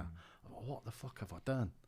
But loads, I heard that inner critic, my critic, that almost like I was detached, listening to this inner critic in me, talking to another bit of me, saying, what have you done? You're stupid. You're this, that, which would have been probably my mum's voice as much as I love her. But that was interesting to be detached and watch that conversation and almost like the little boy again cowering, So that was really interesting to be able to, like I say, detach and watch that happening. Okay. So you were the first person to tell me about the little boys always playing a role, and I was like, bullshit. Yeah. Now I'll believe you. It's always in there. It's the first, But then, like I say, when I let go, which took a while, probably towards the end of the experience, because I could feel it start. It was amazing. It was the closest I can say to people. It's really hard to put this stuff into words. It's a bit like, Gladiator, the film Gladiator. When he dies at the end, and I don't know if you remember, but he's floating back towards across the grass. There's a couple of scenes. I don't quite remember it. It was a while since I've seen it. Well, there's a bit when he dies. Yeah. And I think there's a bit earlier in the film where he nearly dies and he imagines himself, I don't know if it's imagination, but he's floating across all the fields towards his family, back towards his family, and it's really nice music and peaceful. That's what it was, the closest thing I could describe to it. It was almost like, if you can let go of this fear, have faith, the other side is amazing. The other side being after you... That's what I took from it. Yeah. That the other side... Isn't that what everyone takes from it? I don't know. Well, everyone I've spoke to, so maybe half a dozen people, same thing. Oh, okay. Same thing. Yeah, There's something better out there for us. Yeah. There's something not only waiting for us, but within us now. Yeah. I'd agree with that, Yeah. That's what I took from it. But there was a hell of a lot of fear there. And for me, again, it was really interesting because I wasn't in control. Once I'd taken that, and I didn't like it. So again, it showed me that, you know, that I've got a lot of control in my life. Even though I'd make out I haven't, I actually have. Then the control is important, because when we feel like we're not in control, going back to the suicide stuff, that's when it gets scary. And with the suicide stuff as well, I know I'm going backwards and forwards. One of the things I've said to people before is that, you know, and I heard this, I think Steve Neal might have told me this, do you want the pain to stop? Do you want to end your life, or do you want the pain to stop? And normally they'll say, I want the pain to stop. Well, okay, give me a chance then. And then that gives you a way in to start talking to them. Yeah, because normally it's the pain that's driving people, isn't it? We are in control, but we're not. Yeah. Well, wouldn't, yeah, yeah. On a big scale, we're not, are we? We could walk out here today and bang. We don't know. The Russia thing could kick off tomorrow, bang, World War III, and who knows? You know, we like to think, well, that's not going to happen. I think that's one of the reasons within me why I don't look into it, because I believe it's closer than what most people think. But just because of history. It's dodgy. Yeah, if you look at history, so any time where big... it's not a positive note, is it? But well, if you look, I love history. So if you look at any time in history, or almost like the First World War, Second World War, when armies started to grow, they don't normally, you know... So I've grown this massive army. I want... Someone somewhere is going to go, let's do something with it. Of course. So I don't know what's going to happen, but we're definitely in a dodgy place. This is my... I'll be happy if I get to the end of my life not being under some form of dictatorship. Simple. Well, some people would argue you're already under a dictatorship, wouldn't they? Yeah, and I couldn't argue the fact that we're not. Probably what I mean is an external one that's not currently in charge. So maybe a foreign dictatorship. So a Russia out of China, under Chinese law. Is this chair going down? Yeah, you might have to. If you say, it happened the other day with we had this cosmologist in, who was smart as fuck, but he couldn't sort the chair. That would be, you know, if we're not killed through war, and two, if we're not under Russian Chinese dictatorship, I'll call that a success. Yeah, I don't know. We don't know, do we? No, but again, wouldn't surprise me if it kicked off. Well, it has kicked off. I think we're in a very dodgy place at the moment. You look at food and stuff. If you look at, I listened to a good podcast with Jordan Peterson actually, with some guy. Again, it was one I wished I hadn't looked at afterwards. Yeah. And they were talking about if you want to bring a country down, you target the energy and you target the food. Yeah, well, we're a good country to do that too, being an island. Well, there's a lot of stuff. We've got a lot of our own energy, but there's a lot of stuff going on at the moment with food and stuff as well all around the world, yeah. There is, yeah, for sure. There's been a predicted food shortage for years. And if you have a look at predictions, it's all starting to unravel. Yeah.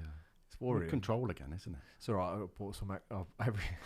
every week I go to Tesco, I buy a tin of sausage and beans. I keep saying to my wife, buy some extra beans and porridge. Yeah, she won't. I'll buy some. I know it's crazy, just but in case. Just in case. Yeah, I don't think it would serve a purpose that much. And you don't want to, like, if everybody did it, it'd cause a big crisis, wouldn't it? But just like one tin a week, you know. Like the problem is, sausage and beans, high protein. That's what I went with. But the dates only last a year. Oh, do they? Yeah. So it's probably no good, but it's in the back of my mind. That's what I mean. It's there, and I'm not even paying I'm not even paying attention to the news. But that's what I said earlier, didn't it? About the perception, our perception of the world. I think with what's happened over the last couple of years, people's perception of the world has changed. I've never been so busy, counselling wise. I'm not surprised. Like I say, I've cut back a bit, but partly because I'm working for a guy called Alan Dovey in Birmingham, who's brilliant. We were at the Jordan Peterson thing with him. He brought us all the tickets, to be fair. Oh, nice. I think he's sort of not far off Jordan Peterson himself. Really? Yeah. What's his job title? He's a psychotherapist. Is he? Alan Dovey? He teaches it, yeah. I'm on the scouting for guests all the time. Yeah, is he out of the Better Man League? I don't know. He's brilliant. He comes out of something a bit like Jordan. How the hell did you know that? You know, but he's just really good. You might have to sweeten him up for me. Yeah. Where was I going? I don't know. I got a bit forgot where I was selfish and going. was Yeah, like, yeah, yes. yeah, You tell me about Alan buying the tickets for Jordan Peterson, and he Mm. says some great things about. We were talking about the Russian food shortage. Yeah, I can't You forgot, remember, can you? yeah, Is your I back can't all right? forget. Yeah, no, it's just a little bit. It's all right. You're Yeah. getting fatigued now. No. Just I need to. Went a little bit this morning with Jeff. I'm tired. Oh yeah.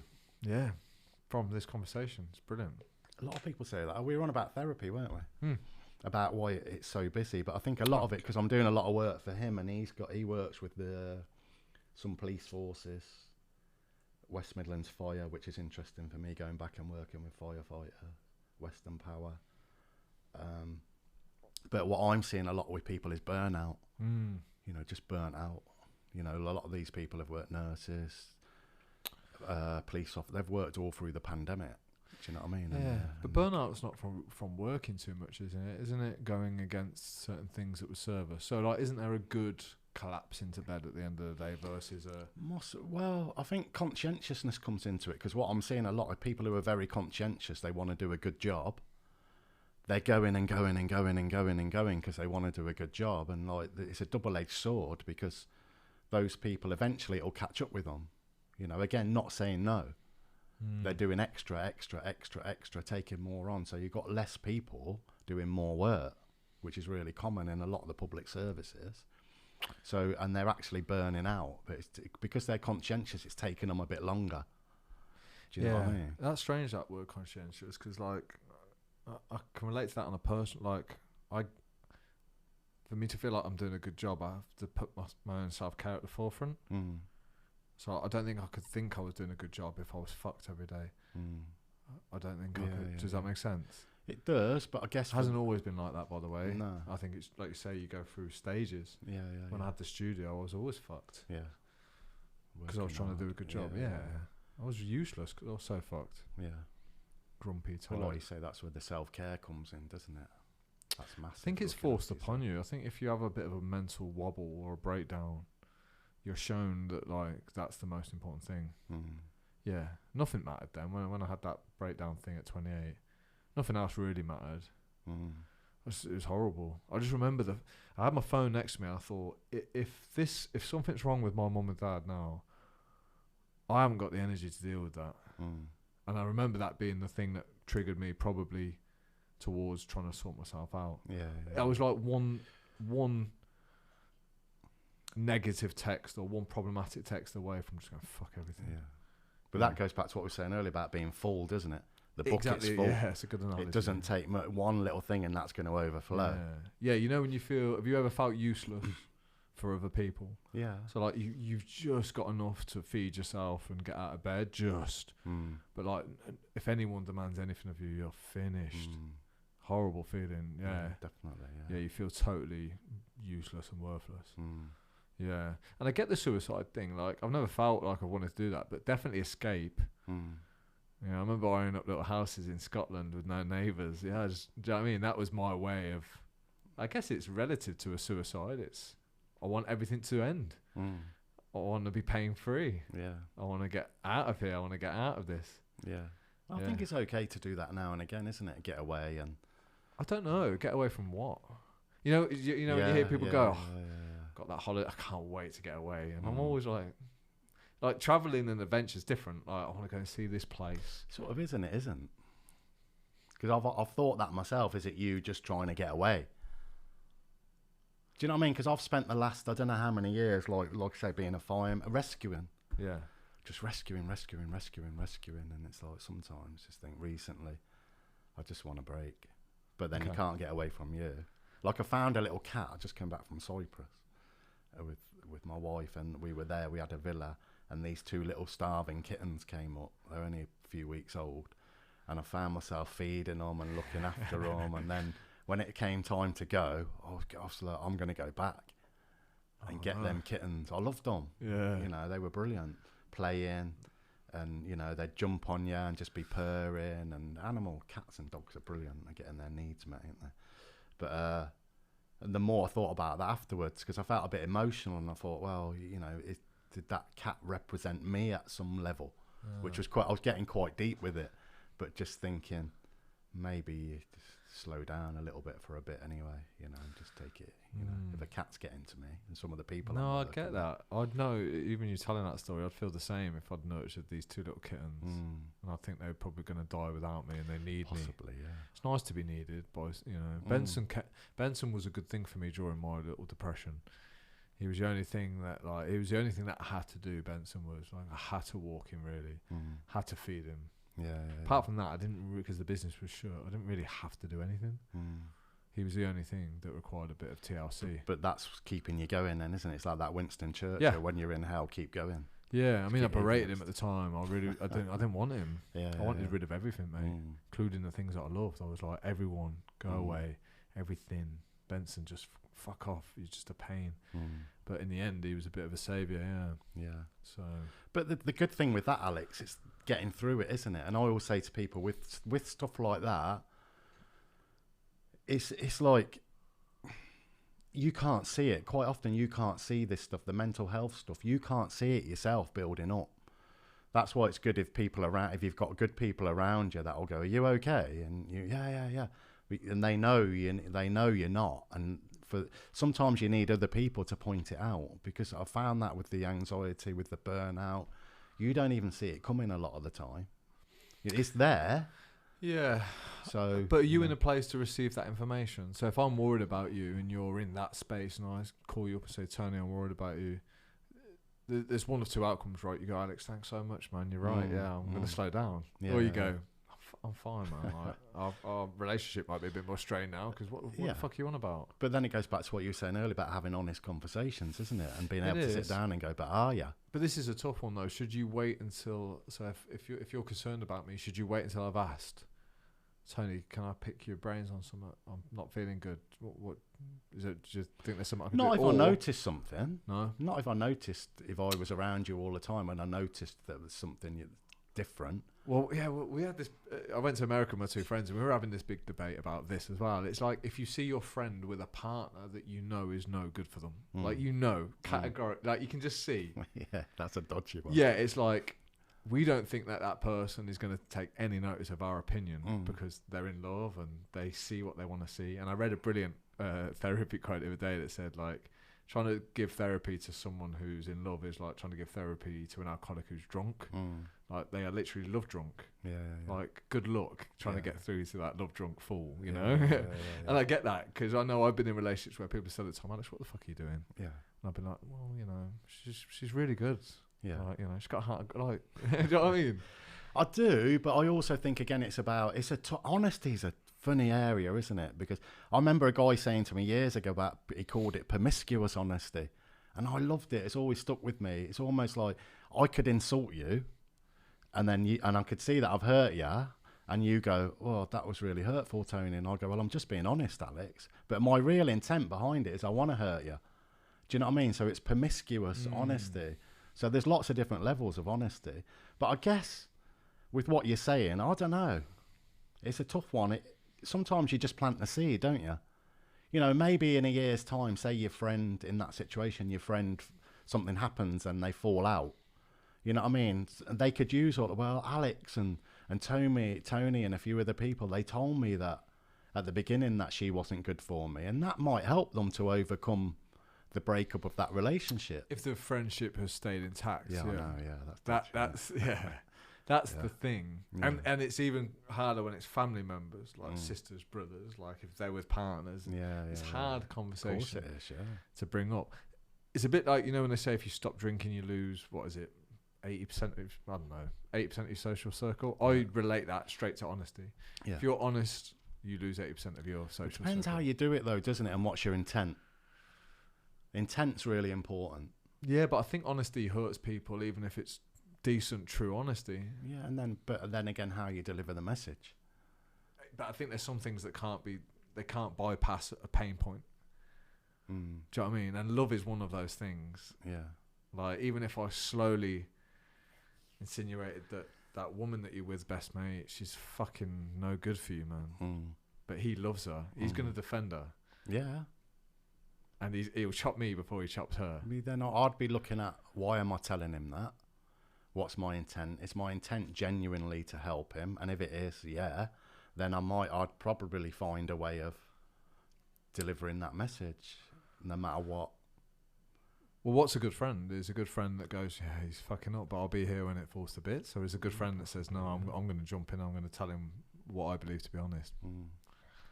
One of my friends got married, and he was pissed off with his best man after, because it went into divorce. And his best man made a comment years later, said, I kind of knew that. And he's like, well, why the fuck didn't you tell me? He would, like you say, he probably wouldn't have listened at the time, would he? No, and they might not have been friends at that point, you say something about someone you love. And But there's a way, isn't there? You could say, if it was you, I could say, Alex, you know what I mean? I love you. Are you sure you're doing the right thing here? What's wrong with that? And then you might go, yeah, of course I am. I'm sure, okay. And you might be able to go, well, why are you asking? Well, I just think, And then you could go, right, fuck you, Tony. And that's the end of the friendship. But then I'd go away thinking, yeah, that's sad, it's the end of the friendship, but what was my intent here? And I might be wrong. Sure. You might live together for like the next 30, 40 years. But that's what I mean. I think if you were going to do that, you'd have to be prepared that I might react like that. Like, I think you can lose friends through honesty and perhaps gain stronger ones too. It depends. I guess as a therapist, one of the things I've learned is interesting, like you said, is to wait for people to ask. If people ask my opinion, then I'll give it. Like sitting here today, if people are not asking my opinion, then I don't tend to give it really. But if people are asking me, then I'll give my opinion. You might not like it and people will disagree with it, but that's fine. Yeah, I think that's another benefit of good environment and good community and good friends, because there are people now that I love doing this. Like, I'll call you rarely, right? But when I do, it's like, I know I can trust you. I know you're going to give me honest advice. So, like, you are the kind of person I would call. Not many men have that, I don't think. No. So I'm lucky to have that. And if I ask you something, then I've really thought about it and I'm prepared to hear the answer. That's what I love about people like yourself. I've got Mike Moore as well, Jeff. Jeff ain't going to fucking lie to you. No. Is he? No. So they're the kind of people I like to go to, yeah. But there are some people that I will go to that, so I've got 15 minutes left on the SD card. So okay. There are certain people that I would go to that will back up what I want to hear. They will tell, especially loved ones, mum and dad, for example. Yeah. Mum and dad love me so much, they will tell me what I want to hear. Yeah. I guess it's hard as a parent, isn't it? But again, the honesty's got to kick in, isn't it? As a parent, I think. I don't know. I don't think your parents will be honest with you. I think they love you too much, to be honest. Oh, I don't know. I mean, I idolise my kids. I love everything about them. They've turned out to be, as far as I'm concerned, I know I'm by amazing human beings. But yeah, I think I'd be honest with them. Yeah, even if it meant shattering a dream, breaking a heart. Yeah, I'd find a way of doing it. And I think maybe because I've always been like that, they would know that. Yeah. Do you know what I mean? It'd be consistent. Yeah. It's not like I'm not going to bullshit them. Yeah. I think honesty is a bit of a skill that you can practice, you know. You can get better at it. Because I think first you have to open your eyes. You catch yourself. Like, sometimes I've caught myself just lying. I don't know why I'm lying. It's just not the truth that comes out of my mouth. Yeah. I'm trying to correct it. But that's what Jordan Peterson said as well, weren't it? He said one day he was talking and he heard this voice in his head going, "You don't believe what you're saying here. It's all bullshit." And that made him change his whole game, which took him to another level. But there's some weird lies that come out. Like, I'm supposed to be climbing Snowdon next week with this guy who's bringing his friend who's Russian, right? But in the story that I told, I'm going with this guy, and this guy that I'm going with, I've made him Russian. I don't know why. And to be, do you know what I mean? I just thought, why have I bigged this up? Why have I made this guy Russian when he's English? It just sounds better. To who? Just to one of my other friends. Oh, okay. I was like, I just made it a little bit more exciting. Oh, this Russian guy. Yeah. Do you know what I mean? Just, it's not that exciting, really. It's just some fucking guy called Adrian.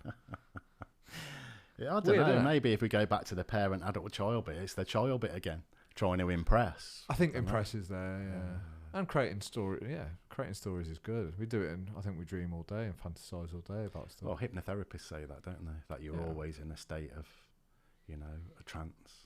But there's just different levels of trance. I'm convinced that most of our life is illusion, yeah. The reality is quite terrifying. Maybe. Matrix, isn't it? Yeah, so I think that's an amazing film. Yeah, and it's very relevant now. Yeah, I think we can cover our realities up with illusions because it makes it easier. I think if it was all reality, would we be able to get through?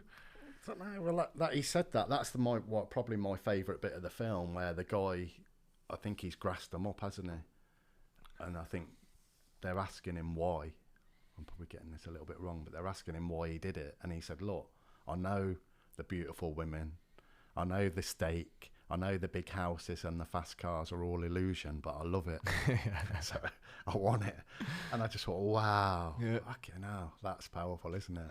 It is. And maybe that's not a bad thing, chasing what you know to be an illusion, but making it the best fucking illusion you can. Possibly, yeah. It's the devil on one shoulder, isn't it? And the angel on the other. Which one are you listening to? Wake up with that every day, mate. And stay in the middle. Listen to, I'm listening to both, but I'm not really buying into both. That's part of the conversation we was having with Jeff this morning about consciousness. I'm aware of I've got an angel here. I'm aware I've got a devil here, because we all have, I think. I know I have. But I'm not really, I'm aware of both of them. I love it how you just said it was just a casual chit chat with Jeff, and already you've said about 8 deep things that have come out of that conversation. Yeah, that's why our conversation's so long. Let's wrap this up. There's 2 final little questions that I'd love to ask. What's next for you? In terms of projects, countries to visit, things to do, goals, ambitions. What's next on your radar? I think for me next, my daughter. She's like my son and daughter are very different. My son's very nice house, car, brilliant, happy. My daughter will just up and go. And she's got a good job in London, but she's just handed a notice in. What you doing? I'm going to Mexico and Costa Rica, and for 4 months I'm just off. Cool. So my plan is I'll meet her somewhere in one of those places, have a few weeks with her somewhere. Brilliant. So what was the choice, Mexico or Costa Rica? Costa Rica, Belize. You'd probably like Costa Rica. I think that's where Matty went. Yeah, that's where Matty went. So I'm going to put her in touch with Matty. They know each other anyway, because Matty's got a lot of contacts out there. Yeah, you could do a bit over there, couldn't you? Yeah, might do a bit. Yeah, see how it goes. So that I want to do that. Work, like I say, I've cut back on a bit at the moment anyway. So just ticking over really. Okay. I'm in a place where, my mortgage is paid. Cool. I've worked hard. Yeah. I'm just sort of chilling a little bit at the moment. What was the other question? The other question, this gets people thinking a bit. What do you feel like you might need to work on now in order to become, as we call the podcast, a better man? Loads. You're the first person that said that. Loads, yeah. God. I still get, when we're talking about that devil on the shoulder, I still get that. I still get angry sometimes. Little things bother me that I'm thinking, this shouldn't really be bothering you. Nutrition, diet, it's always been a big thing for me that I've struggled to be consistent with. I'll do it. I'll have a couple of months where I'll just get my diet right, lose loads of weight. But I think that would take me to a different level mentally, spiritually as well. I guess being more consistent with it all. I do it all, meditate, breathe in, cold showers, all of it. Putting it together now. Then stop, and then start again. Stop, start again, stop, start again. I use the little devil for motivation for that, because he always reminds me that I'm not that good. Yeah. Do you know what I mean? So if I didn't have that little devil, I think I'd get slack, but I think I know the power. It's what we were saying earlier about fear. You can use it to motivate you, can't you? Yeah. The not feeling good enough, that little devil telling you not okay. Right, let's work on it. I think you're already good enough. We're already good enough, but there's still areas that I want to work. Now it's working on it because I want to work on it. Okay, how could I tighten my game up? Yeah. I think that's such a hard question. We won't dive into it again, but am I good enough? Yeah. Good enough for what? Well, yeah. But again, we know we can be so much more. So it's like, well, is it good enough? Mate, you're a wonderful person. Cheers, Alex. Thanks for coming in. Mate. Hopefully you don't leave here thinking, oh, why did I say yes to that? No, I knew that would get deep. Yeah, it always gets deep. What about, just to go back quick, you're right about the good enough, but what if you could start from a place of already being good enough, and now I'm doing these things because I want to, not to prove that I'm good enough? Yeah, it's getting there. Yeah. It's kind of like you can sometimes see the path, but you just know you can't get there. You can't jump across several stages. Like, no. Do you know what I mean? You see where you're heading, and you know that you will reach that point where you feel good enough, but you know you're not there yet. Yeah. And you might be able to fast track it, but I feel like there's work to be done. Yeah. And that's my purpose. Yeah, there's always work to be done. Ain't there? Mate, thank you. Right, cheers, Alex. Mate, that was great. Fucking hell. That's some deep stuff, mate.